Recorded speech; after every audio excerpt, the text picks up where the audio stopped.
정치권 최대 화두로 떠오른 기본소득제 전반적인 조사 결과 살펴봤습니다.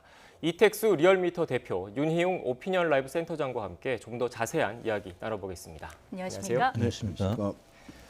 앞서 박상현 앵커도 소개를 했는데 기본소득제 도입을 두고 찬성이 48.6%, 반대가 42.8% 나왔습니다. 어떻게 보고 계십니까? 네, 지난번 이제 긴급 재난지원금에 대한 여론조사도 초반에는 팽팽했다가 나중에 이제 코로나가 장기화되고 경제적으로 많이 어려운 상황이 되면서 찬성이 좀 높아졌는데요. 비슷한 상황인 것 같습니다. 일단 오차 범위 내에서 5.8%포인트 격차니까 찬성이 높긴 한데 오차 범위 내에서 팽팽한 수준이라고 해석을 해야 될 것 같고요. 예. 소개해 주신 대로 입장에 따라서 조금 다른 모습을 나타냈습니다.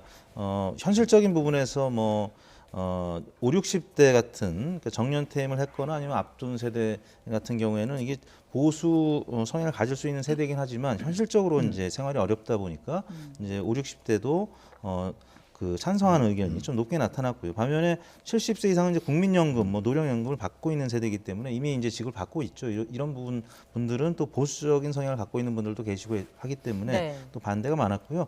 지역별로는 보통 이제 영남권에서 이제 반대가 이제 많을 거라고 생각을 했는데 PK에서는 이제 반대가 예상대로 높게 나타났는데 TK는 오히려 찬성 의견이 높게 나타나서 호남과 비슷하게 나타났습니다. 다른 예. 이슈 같은 경우는 늘 호남과 TK는 반대 성향을 나타냈는데 결국 이제 코로나에 가장 직격탄을 맞은 지역이 TK였고 지금 특별 재난 지역으로 이제 선포가 되면서 최근 발표된 경제 지표가 제조업 현황 또 사상 최저다 이런 기사들이 나오는 만큼 TK는 지금 현실적으로 많이 어렵죠. 그래서 찬성 의견이 높게 나타나는 것 같고요.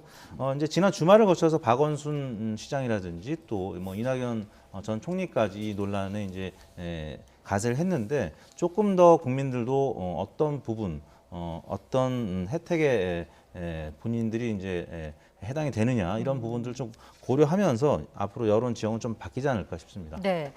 지금 보면 정치 성향, 지지 정당별로도 의견이 네. 많이 엇갈리는 모습이에요. 맞습니다. 이제 여당 지지층과 또 진보 성향층 등에서는 찬성한다는 응답이 월등히 이제 높게 나오는 반면에 예. 김종인 비대위원장이 보수 정당의 어쨌든 사실상 당 대표로서 이 이슈를 제기했음에도 불구하고 보수층 또는 이제 야당 지지층에서는 오히려 반대가 이제 높아서 김종인 위원장으로서 어쨌든 지지그룹, 지지층에서의 이제 설득해야 되는 이제 과제도 일단 이 표에서 결과에서 이제 확인할 수가 있는 그런 상황인데요. 애초에 이제 기본소득제라고 하는 것이 이제 우리가 복지 분야에서 이제 이념 성향에 따라서 이제 이념에 따라서 어떤 구분되는 틀이 있는 것인데 진보에서는 이제 보편적 복지를 선호하고 보수에서는 선별적 복지를 이제 선호하는 것이잖아요. 근데 이 기본소득제는 보게 되면 원래 이제 영어의 원 단어에 보게 되면 이제 유니버셜이라고 하는 단어가 들어가게 됩니다. 네. 그러니까 유니버셜이라는 것은 한 사람도 소외가 없이 모든 사람에게 보편적으로 복지를 한다는 것이거든요. 이 소득을 준다는 것이거든요. 그러니까 선별복지가 아니라 보편복지에 해당하는 것이기 때문에 대한민국에서도 이제 진보의 의제였다고 할 수가 있는 것입니다. 그러니까 지금 이제 보수에서 보수 정당 대표가 이제 이 의제 이슈와 쟁점화를 만드는 데는 성공한 것인데 아직 이제 보수층들이 크게 폭넓게 수용하고 있는 흐름은 아직은 아닌 그런 상황이다 이렇게 말씀드릴 수가 있겠고요. 그럼에도 불구하고 어쨌든 이 논의가 팽팽한 상황. 아까 이제 지역별로 봤을 때 TK 영남 지역에서도 찬성하는 응답들이 만만치 않게 나오는 그런 상황이거든요. 그래서 이것은 대한민국 사회의 어쨌든 미래를 어떻게 예상할 것이냐. 그다음에 국가가 어쨌든 소득을 준다고 하는 것이기 때문에 기본적으로 국가라고 하는 임무를 재설정하는 것이거든요. 네. 그러니까 근본적인 여러 가지 변화들을 가져오는 것이기 때문에 지금 이것이 이제 충분하게 논의는 아직 이루어지지 않은 상황이기 때문에 정치권 또는 국민들 사안에서 이 논의를 앞으로 이제 이슈화해서 한다는 의미에서 상당히 이제 의미는 있는 그런 상황이라고 할 수 있을 것 같습니다. 네.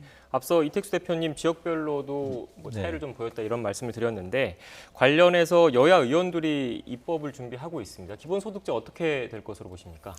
일단 이제 이 부분이 한번 도입되면 계속 이제 적용이 될 정책이기 때문에 그러니까 코로나19 사태가 벌어지고 있는 올해나 또 내년까지 한시적으로 적용된다라고 하면은 아마 찬성이 더 많을 텐데 한번 도입되면 이제 계속 적용이 될 정책이기 때문에 예. 그래서 많은 국민들이 국가 재정에 대한 부담 고민을 하고 있는 것 같습니다. 걱정을 하고 있는 거죠. 지금 물론 이제 다른 국가에 비해서 국가 재정에 대한 부담이 상대적으로는 좀 나은 편이긴 합니다만 그래도 계속 해를 갈수록 국가 재정에 대한 이 국가 채무 비율이 높아가고 있다라는 거는 우리 후세들한테 부담을 지어줄 가능성이 있기 때문에 네. 그래서 특히 이제 70대 이상 어르신들이 반대를 하는 측면도 있을 것 같습니다. 물론 지금 이제 20, 30대는 이 부분에 대해서 지금 단기적으로 효과를 보고 있기 때문에 그리고 긴급 재난 지원금도 받아본 이후에는 그 높게 긍정적인 평가를 하는 분들이 계시는 세대가 이제 3, 4, 50대였거든요. 예. 특히 이제 성별로는 이제 남성의 경우가 여성보다는 가계 재정 수입에 대한 책임감이 또 있기 때문에 좀 찬성을 좀 한 것 같고요. 뭐 나머지 이제 중도층이라든지 아니면 중도 성향이 많은 충청권 지역이라든지 이 지역들은 정말 팽팽하게 나타났습니다. 네. 그래서 지금 뭐 이념 성향별로는 나뉘어지지만 현실적으로 세부적으로 들어갔을 때는 연령별 혹은 지역별로도 조금 입장이 달라지기 때문에 오차 범위 내에서 팽팽한 결과가 나오지 않았나 싶습니다. 예.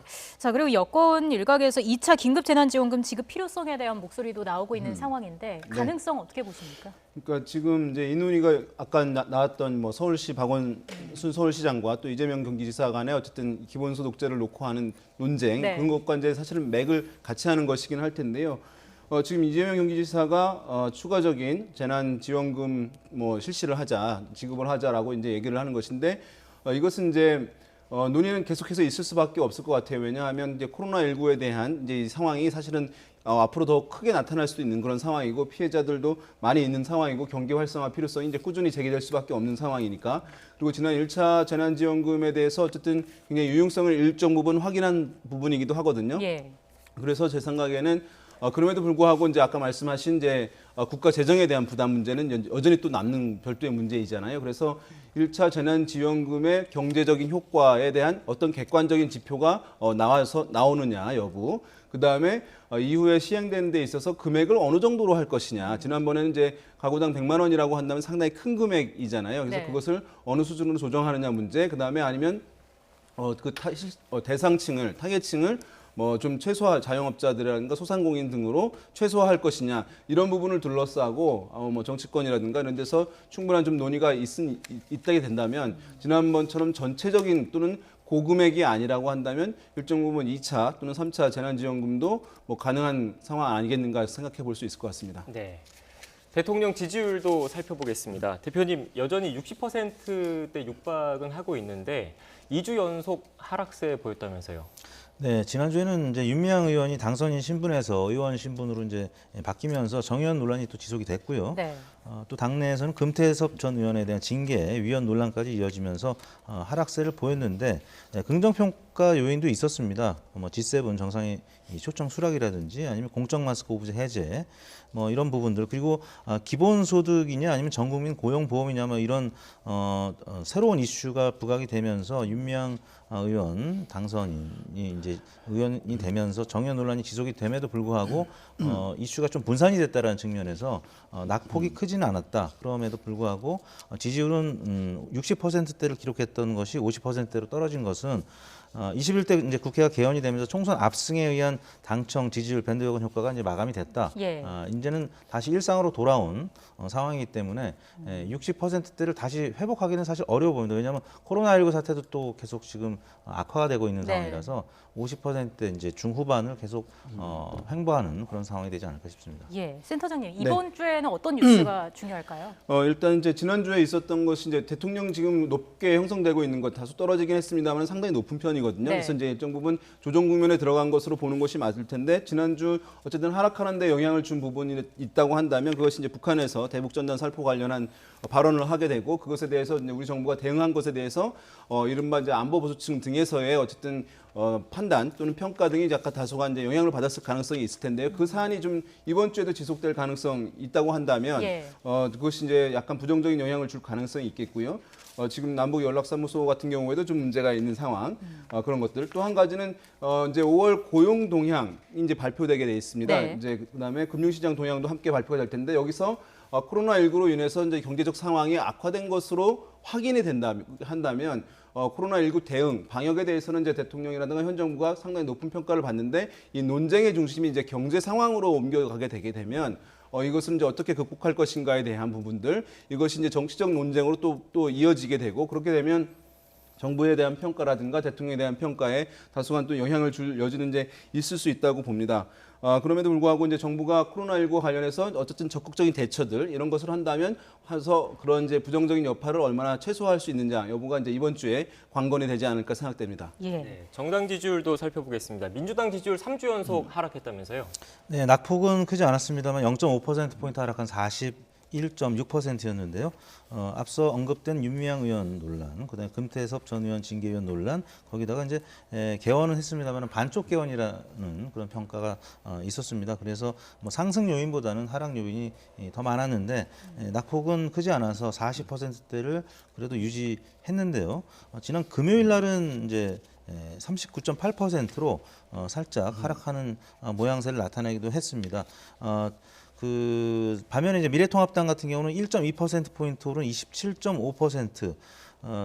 21대 국회가 개원되면서 20대 이제 국회의 그 후반에 있었던 총선 평가와 또 사전투표 조작 논란 뭐 이런 네. 부분들이 있었는데 21대 국회 개원이 되고 김종인 위원장이 선임이 되면서 미래통합당은 이제 새로운 지도 체제로 전환이 됐고 또 국면 전환이 되면서 2주 연속 상승하는 모습을 나타내서 총선 이후에 아무튼 양당의 격차는 여전히 크긴 합니다만 가장 좁은 격차로 줄어들었습니다. 예, 무당층이 13.3%로 기록을 했습니다. 총선 이후 최고치라고 하는데 이건 어떤 네. 이유가 있었을까요? 진짜 무당층이 증가한다고 하는 것은 이제 총선이 종결된 효과에 따른 현상이라고 좀 보시면 좋을 것 같습니다. 왜냐하면 선거 전후에는 이제 유권자들이 어떤 거리상 내가 이념상 가까운 정당에 대한 지지 표출을 적극적으로 하는 편이거든요. 근데 선거가 이제 끝나고 일정 시간이 흐르게 된다면 이제 그것이 좀 완화가 되면서 네. 내가 평소에는 지지 정당이 이제 없다, 좀 무당층으로 이제 옮겨가는 현상들이 일정 부분 나타나는 것이고요. 또 한 가지는 최근에 선거 전에는 군소 정당들이 나름 목소리를 내게 되면서 군소 정당에 대한 지지 표출이 상당히 강하게 이루어졌습니다. 네. 그러나 이제 선거가 끝났는데 결과가 어쨌든 제1당과 2당 위주로 선거 결과가 나오게 되면서 그 이전에 선거 전에 폭넓게 있었던 군소 정당들의 지지가 오히려 일제히 좀 낮아지는 그런 흐름들을 보이고 있거든요. 왜냐하면 당선자들을 많이 내지 못했기 때문에 존재감이 약화된 것이거든요. 그러니까 기존의 군소 정당들을 지지하던 유권자들이 이제 지지 정당이 없는 현상으로 나타나게 되는 것이니까 이것도 함께 무당층을 비율을 올리는 그런 효과로 나타나고 있다 이렇게 분석하실 수 있겠습니다. 네, 대표님 마지막으로요. 앞서 단신도 전해드렸습니다만 여야가 21대 국회 전반기 상임위원장 선출 위한 법정 시한, 오늘이 법정 시한인데 지키지 못했습니다. 절충안 찾을 수 있을 걸로 보십니까? 지금으로 봐서는 찾기 어려워 보입니다. 지금 180석에 육박한 민주당 이제 의석이 어차피 이제 압승을 했기 때문에 민주당이 국회에서는 책임을 져야 하는 그런 상황이 됐는데 법사위원장을 가져가지 못하면 결국에는 사사건건 여야하고 충돌이 생기고 또 법안 통과의 속도도 느려질 테고요. 네. 그럼 결국에는 책임은 결국은 민주당 여당이 져야 될 부분이 있을 수 있기 때문에 그래서 지금 민주당 원내대표 진영에서는 어떻게든 법사위원장은 민주당이 가져가겠다는 입장이고 조호영 원내대표는 이제 상임위 배분을 11대 7까지 양보해 줄 수 있지만 법사위원장은 무조건 이제 야당이 가져가야 된다는 입장이 팽팽하기 때문에 네. 지금으로 봐서는 협상이 좀 원활하게 이루어질 가능성은 적어 보인다고 할 수 있겠습니다. 네, 다만 이제 여당에서는 어쨌든 제3차 이제 추경 통과를 어쨌든 빨리 이제 국민들 기류는 빨리 하기를 바라는 기류가 있기 때문에 이것과 연계해서 빨리 이제 보혜내를 이제 이번 달 안에 열기를 이제 바라는 것으로 이제 국민적 여론을 어쨌든 압박 기제로 사용하려고 하는 전략을 좀 사용할 것으로 보이고 네. 그래서 이제 코로나19라고 하는 이제 긴박한 상황 이전과는 다른 상황이기 때문에 과거에는 장기적으로 한 80일 넘어간 적도 있었고요. 평균치로 본다면 87년 이후에 한 40일 정도 소요가 됐거든요. 정상적 개원하는데 그거에 비해서는 이번에는 훨씬 좀 그래도 당겨지지 않을까라고 예상해 볼 수도 있겠습니다. 네, 알겠습니다. 지금까지 이택수 리얼미터 대표 그리고 윤희웅 오피니언 라이브 센터장과 자세한 이야기 나눠봤습니다. 오늘 말씀 고맙습니다. 고맙습니다. 네, 감사합니다.